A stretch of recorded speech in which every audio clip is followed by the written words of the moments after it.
Dr. Jonathan Tripp and I are talking off air and on air too about dental health today. And if you take a holistic approach to medicine, you realize that your dental health is also important to your overall medical health. A lot of people out there probably have heard stories about that, but it is something you can't overlook. Yeah, we're going to talk about connections between kind of some pretty severe diseases and disabilities that go along with poor gum disease, what's called gingivitis or poor dental health in general. And so we titled today's talk as Health Dangers in Your Mouth. And people generally think that all right, I brushed, I used a little scope, I'm fine, right? Yeah, And or just a little scope, and that's not fine. So, yeah, no, I first will tell the personal side of this, the motivation behind this one today. Um, I have had, shall we say, good dental health for most of my life. I had wisdom teeth that came in on an angle and beat up the back molars and caused to where I had to have bilateral root canals in the very back bottom molars about 13, 14 years ago. And those root canals have done just great, and I have caps on those teeth and not really had any problem. And it turns out, probably for several months, I've had a problem there and have a cracked root to the tooth, which, which would calcify, right? well, no, it's actually just sets it up for infection. So you get an abscess that you don't even know about because there's no nerve sensitivity, and it's probably been there for several months, from what I understand. And at first, we thought, oh, we're going to be able to go back and redo the root canal and make everything wonderful. And once we got in and saw that there's really a cracked root, the only option for me is a tooth extraction, which I'm not very excited about. But it's caused me to think, hey, have I been running around with a low grade infection for months? And how has that affected my health? And will I feel better once I get that out? And I guess we're going to wait and see because, as Paul Harvey says, we'll have to wait for the rest of the story. But I had that happen too, but my root calcified, and then I would just feel this tingling all the time. huh, And as a result of that, I had to have the tooth pulled. Now, we could have done root canal, but after it had gotten so bad that the decision was just made by the dentist, the tooth is going to come out. yeah, no, and I'm not a fan of saying pull your teeth, but I am a fan of saying let's pay attention to what's going on around your teeth and the gums. There are certain bacteria that tend to hang out when the gums are inflamed, or they cause the inflammation, really. And we're going to talk about how that can lead to some pretty scary things, not just bad breath and bad teeth. So let's start off by talking about what the bacteria is. Um, in the We talk about plaques and things that build up on your teeth, and so getting routine cleanings is really important. But basically, it's not just coffee stains or cigarette stains. It really is a buildup that builds up on your teeth, but in the gums themselves causes inflammation, and that inflammation then can have bleeding gums or gum sensitivity or tooth sensitivity.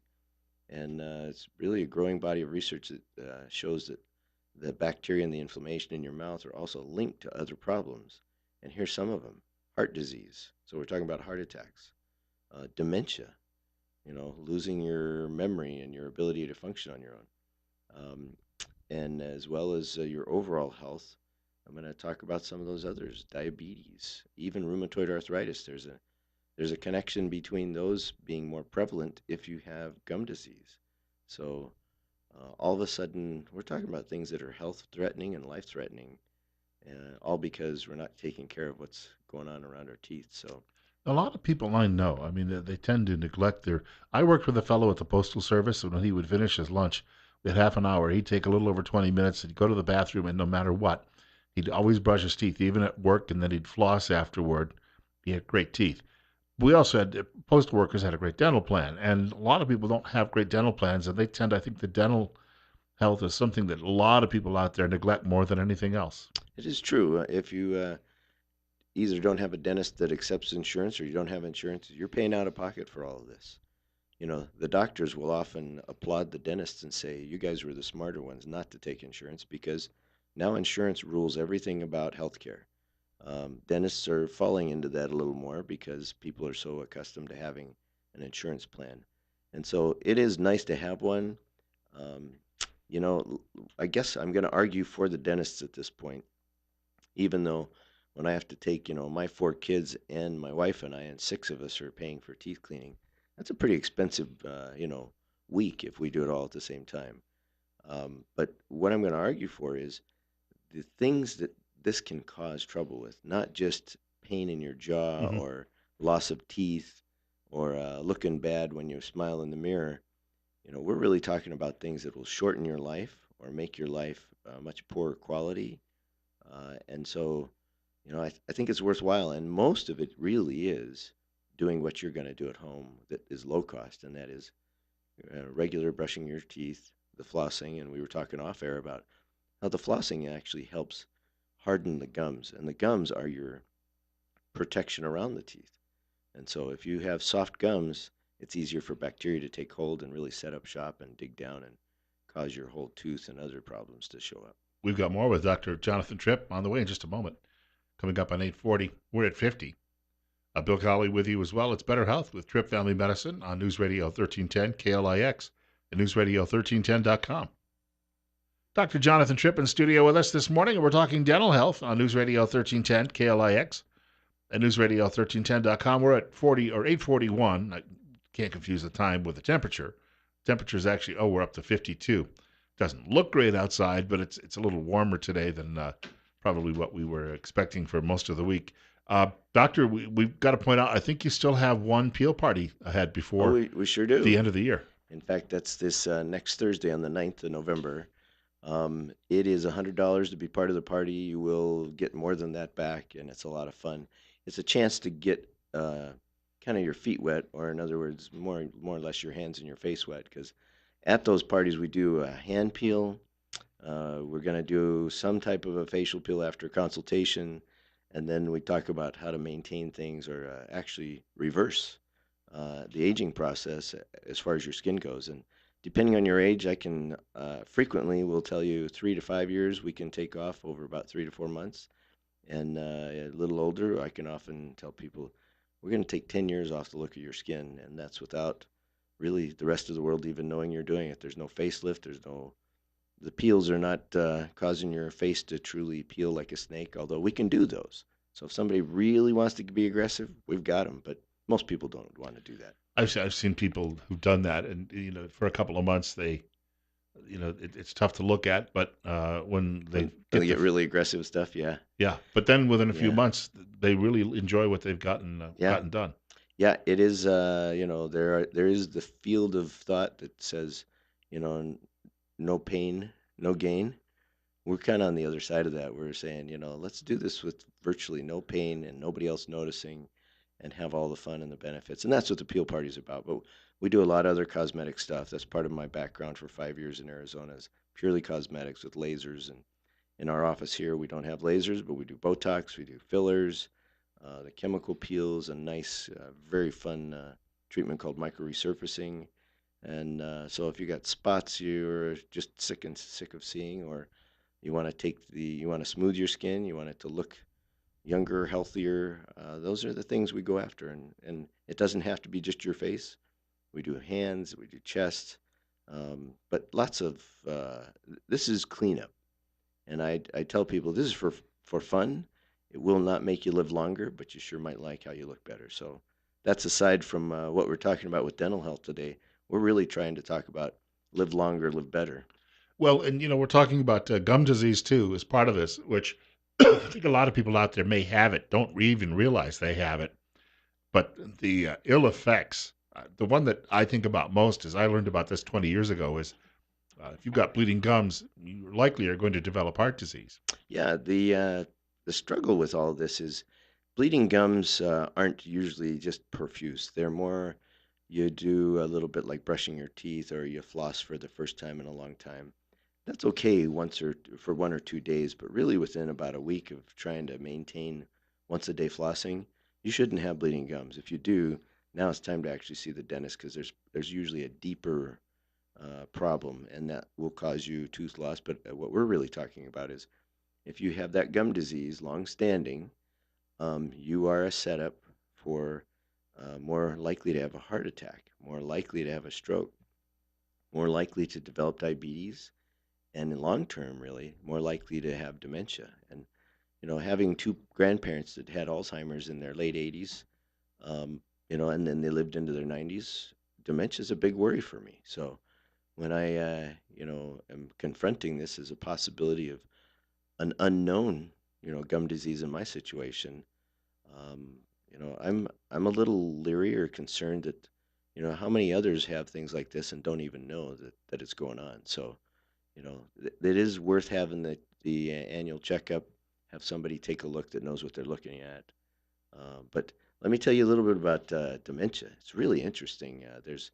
This is uh, studies from 2009, 2011 in that neighborhood. So they're older, but not old. But we've known about them through that time frame. There is a type of, we now call it a bacteria, but it's a group of pathogens called spirochetes. And things that we know spirochetes cause are things like Lyme disease or syphilis. Those are two of the ones that pretty commonly people have heard of. But about 3 years ago, we discovered about, I can't remember the number, but six or nine new type of spirochetes where we only knew of about four. And these are really hard to see because you have to have super high powered microscopes. And it's not like the microscope I have in my office that I can look for, you know, red blood cells, white blood cells, things like that. These are really small. And the the interesting part about these studies showed that they can be harbored in the gums for especially people that have gum disease, and they believe that they seed into the or leak into the bloodstream. But the thing that really got me about dementia is a study done what's called post-mortem, meaning after people die, checking the brains of those with Alzheimer's, is they found that 80% of people with Alzheimer's had spirochetes or evidence of spirochetes in the brain tissue, whereas if you took the people who did not have dementia, about only 20% had spirochetes showing up. So there's a connection, but they can't say, hey, just treat the spirochetes with some antibiotics and you won't get Alzheimer's. But when you bring this up, it's a little bit like somebody if you live downstream and they're throwing their sewage into the river, it's going to come by your home, and so if you got these in your mouth and that bloodstream comes by like the river, it's carrying it to the brain and heart and everywhere else in Every your organ, body. yeah. Yeah, and so I don't want to put all my license and understanding on spirochetes and saying, spirochetes are the one thing in the world that is making everything bad. It's just, it's one more piece to the puzzle that says, hey, here's something that if you take care of your gum problems, take care of your dental, your mouth, oral health, you are less likely to end up at the end of your life not knowing who you are or who everybody else in your life is. The other one you mentioned is a connection to rheumatoid arthritis, and uh, luckily, those of us who don't suffer from it probably have no idea what it's like. But if indeed it's related to your gums, people should probably consider much better dental care. Yeah, rheumatoid arthritis can be pain that's inconvenient, or it can get as bad as being absolutely uh, devastating to changing the form of your hands, your joints, so you don't have good function. That would be severe rheumatoid arthritis. But just the fact that the gum disease has a higher likelihood to be associated with rheumatoid arthritis tells me, what we're saying is brush your teeth, floss your teeth, get an annual checkup. Boy, do I sound like a dentist, And but can I tell you if you have bad teeth, you're going to have rheumatoid arthritis? The answer is no. You specifically, I can't tell, but you're more likely to, and more likely to have diabetes. Let me talk about that one. Diabetes is really a devastating disease. Um, it speeds up the damage of pretty much every. And just one second, I tried to read right off of my notes here. Um, it speeds up the damage and eventual failure of your blood vessels, vital organs, nerves that cause poor quality of living and pain. Like if you've heard of diabetic neuropathy or peripheral neuropathy, we're talking about everyday burning or tingling or painful sensation to the feet or the hands, loss of vision because the small vessels get clogged off. It's like a heart attack on a small basis in your eyes, in your kidneys, everywhere in your body. And so you you are more prone to infections because you don't have good blood supply or not as you're more you are actually immunocompromised with diabetes.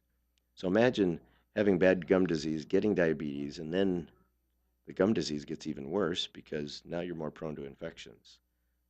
So they play together, is what we're saying. But you know, diabetes causes disability in loss of sensation. You can even lose fingers, well, mostly toes and feet, but that's due to that lack of circulation. But even death by heart attack, kidney failure is a big one. That's what my mom died of, is kidney failure due to uncontrolled diabetes, or even a stroke. So these are big players, and we're talking about maintenance. We're talking about taking care of your teeth, twice a day.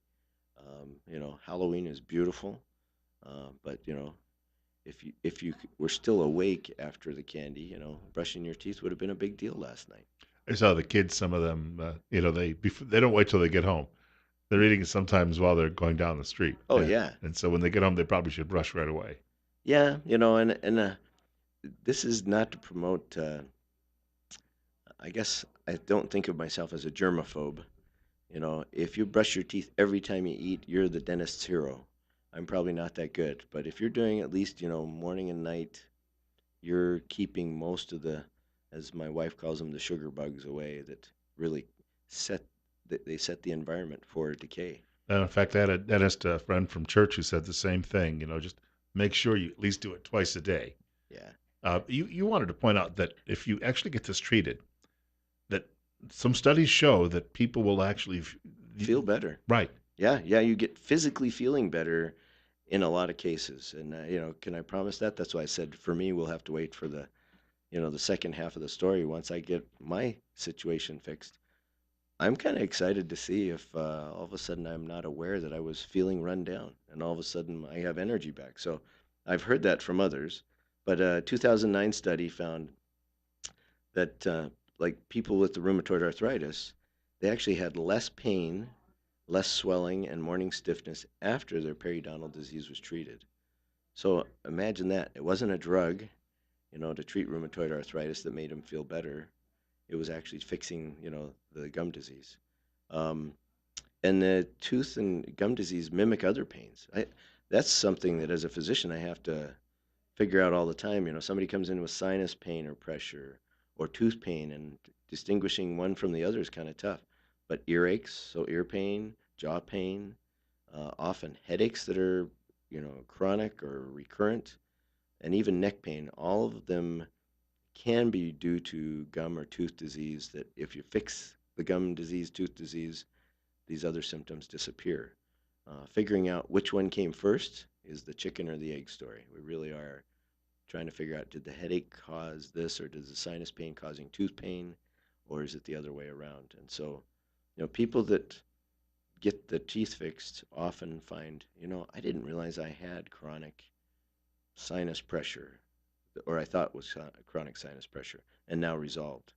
So that's the encouragement to take care of it, is maybe you'll actually feel better, and or if you have pain, jaw, ear, sinus pain, check the teeth out, see if they really might be the underlying A cause. lot of times, people when they notice when the weather changes and they feel they've got a pressure headache from it, it might be related to dental. Yeah, yo, very much so, or vice versa. In fact, that's one of my best hints. If somebody comes in, I'm testing for, do they have true sinus pressure, sinus infection, and I'll ask them, are your upper teeth aching? And usually it's not one, it's, yeah, the whole side or both sides. Well, it's unlikely that you had all of your teeth go bad at the same time. So that tells me you're fighting a sinus infection. But the reverse is true when they have a single tooth that's in trouble, especially the upper teeth. They'll often say, my I have this sinus pressure that I just can't get rid of and it just keeps hanging on. But if you identify the single tooth, that's really the problem, not the sinuses, Hmm. Hmm. because those nerves are so close. You also wanted to mention how people can minimize the dangers, and we've mentioned obviously the obvious ones are brushing and flossing and doing those things. Those really are. I mean, getting your teeth cleaned professionally on a regular basis. We've talked about, yeah, there's a cost that goes with that. That's the nature of taking care of your health. There is a cost. Um, but you could find out, the dentist is probably the best choice, but find out if you could benefit from what they call a sealer, a protectant coating, where they actually seal. It's called a sealant. Uh, it gets applied to the surface of the teeth, especially the chewing surfaces. Often we see this done with children, especially while they're still working through their baby teeth, so that they avoid the dental decay. Um, you know, Protecting those adult teeth as they come in. But You referenced this, and dentists have that tool they use that just scrapes sometimes at plaque. yeah, And I got myself one of those too, so I can use that at home. Now, it's if you don't mind the scratching and the like, but it works. It's very effective at just cleaning the base of the teeth off. I know if there's dental hygienists listening right now, they're cringing because I'm sure they've seen plenty of people get too aggressive with those and actually do damage to either the teeth or the gums themselves. I know people that do use those. They are scratchy, they are pokey, and you can hurt yourself with them. But at the same time, a little is good, a lot is not better. Meaning, if you did that lightly and you just kind of keep the plaque down, it's a beautiful thing. Yeah, unlike trying to sand the body of the car or something, I'm a little bit gentler. Yeah, yeah, Yeah. exactly. Yeah, yeah. The car you can bondo. Yeah. I guess the teeth you can too, but who wants to do that? So that's some good stuff.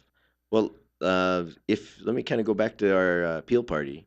Anybody that has interest in that or would like to, send their spouse, we'd be happy to have you. That's on the 9th. It's Thursday afternoon, evening from 3 to 6 p.m. And we'll have individual consultations.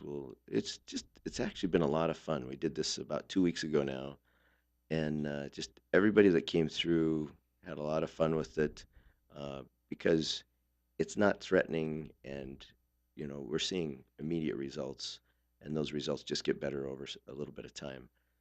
So you can call us at our office, 208 933 4400. That's 208 933 4400. Or you can also reach us through the web at trippvalleymedicine.com or post your comments and fun things on our Facebook page at Tripp Valley Medicine. But You have a great line you got to recite here about your okay, conclusion. yeah, no, this is part of my conclusion about what we're talking about with dental health, and that is, it says you don't have to brush all your teeth, just the ones you want to keep. And that's coming from the dental community. I didn't make that one up, but Remember, he was vacationing in Britain a few weeks ago. He may have heard that there too. that's probably true. Oral health is more than just a pretty smile.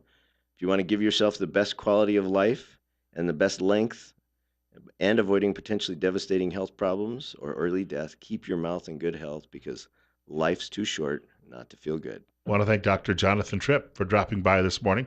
We're coming up on 9 o'clock news from the Fox Radio Network in just a moment. One more hour of top story is still ahead. I referenced in the first half hour of the show Dr. Ralph Peters and some comments he made about fighting terrorism overseas. We'll share some of that with you in the next hour of the show.